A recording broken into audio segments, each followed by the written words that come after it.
الحمد لله وكفى والصلاة والسلام على من لا نبي بعده أما بعد فأعوذ بالله من الشيطان الرجيم بسم الله الرحمن الرحيم يا أيها الذين آمنوا إذا لقيتم الذين كفروا زحفا فلا تولوهم الأدبار ومن يولهم يومئذ دبره إلا متحرفا لقتال أو متحيزا إلى فئة فقد باء بغضب من الله ومأواه جهنم وبئس المصير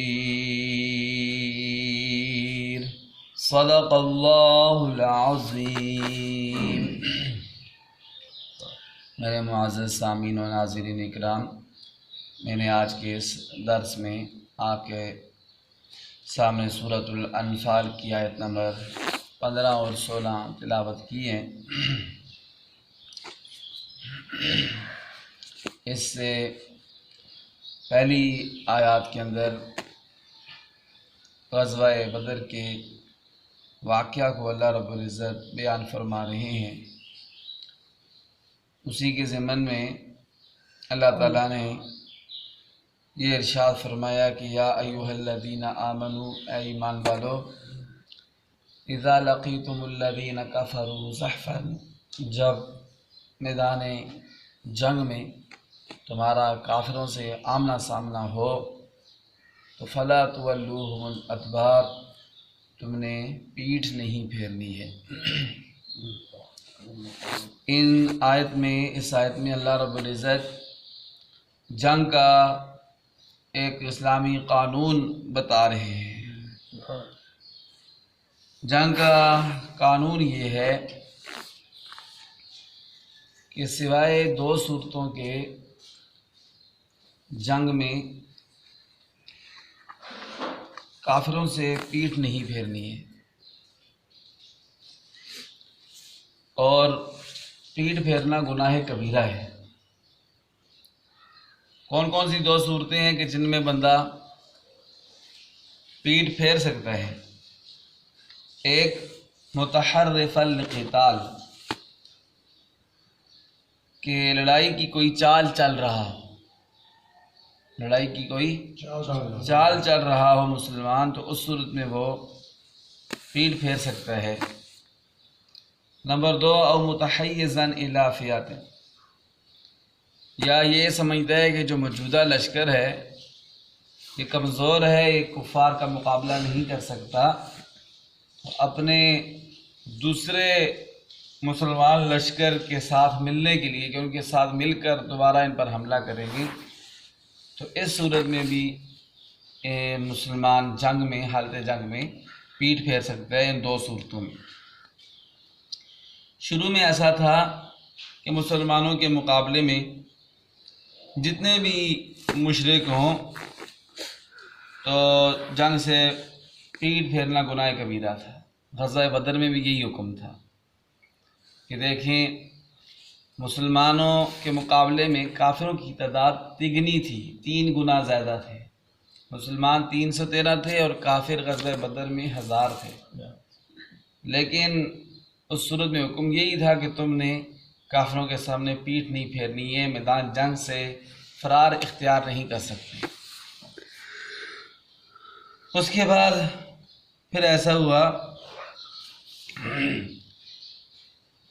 کہ سورہ انفال ہی میں اللہ رب العزت نے یہ بات ذکر کی ہے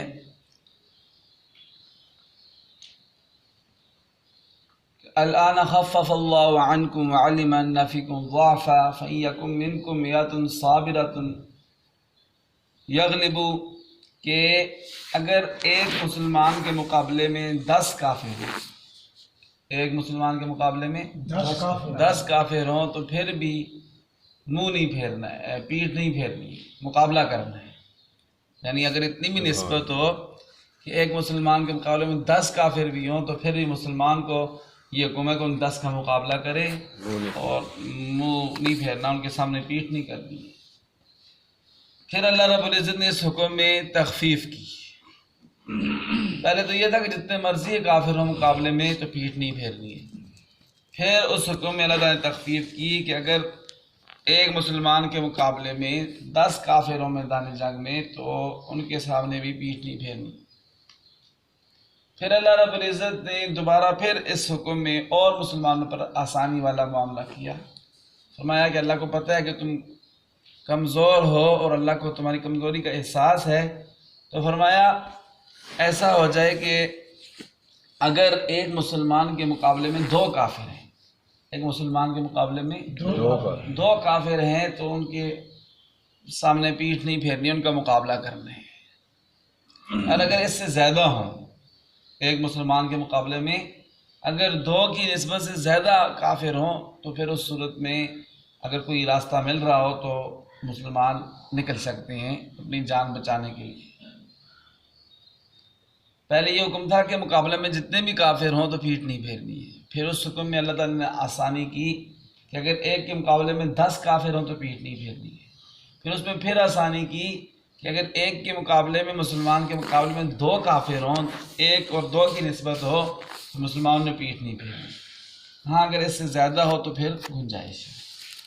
ایک دفعہ ایسا ہوا، ایک روایت میں آتا ہے کہ حضرت عبداللہ بن عمر رضی اللہ تعالی عنہ میدان جنگ سے نکل کر پیارے نبی صلی اللہ علیہ وسلم کے پاس پہنچ گئے اور اللہ کے نبی کو فرمانے لگے کہ اے اللہ کے نبی، مجھ سے جرم ہو گیا ہے کہ میں میدان جنگ سے بھاگ آیا ہوں.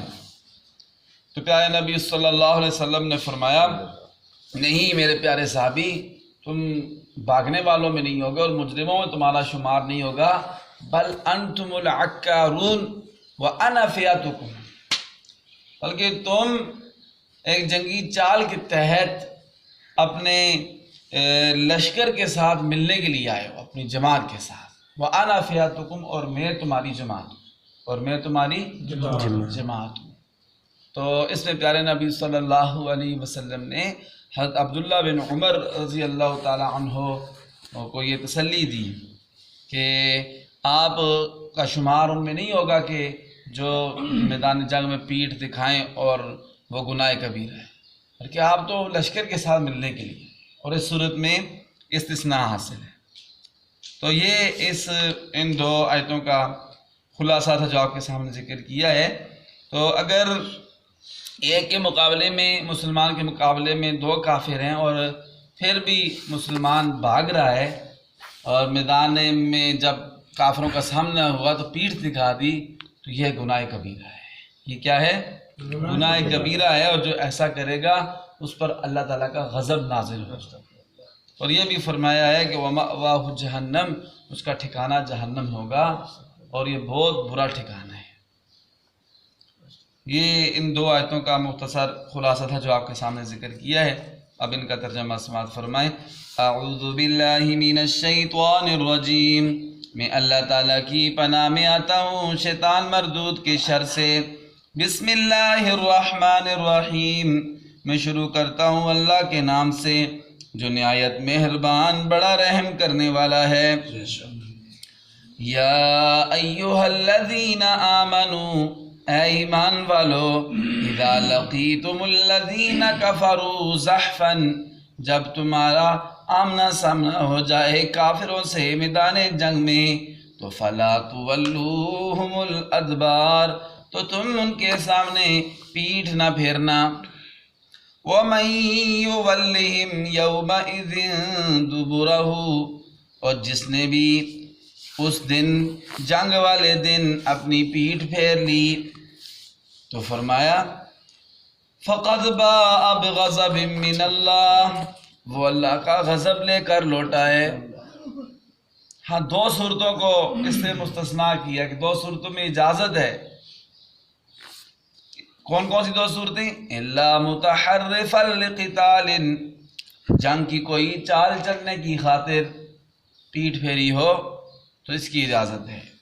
او متحیزا الی فئۃ، یا اپنی جماعت سے ملنے کے لیے مجاہد نے پیٹھ پھیری ہو تو اس کی بھی اجازت ہے کہ وہ دیکھتا ہے کہ جو موجودہ ہماری جماعت ہے تو یہ کمزور ہے، تو اپنی دوسری جماعت کے ساتھ مل کر دوبارہ حملہ کرنے کا ارادہ ہے تو اس صورت میں بھی اجازت ہے۔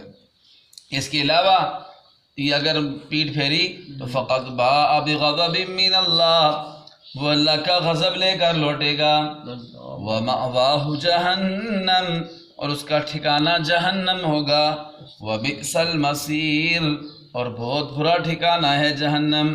اللہ تعالی ہم سب کو جہنم سے محفوظ فرمائے اور اللہ تعالی ہم سب کو جنت میں داخلہ عطا فرمائے۔ وآخر دعوانا ان الحمد للہ رب العالمین۔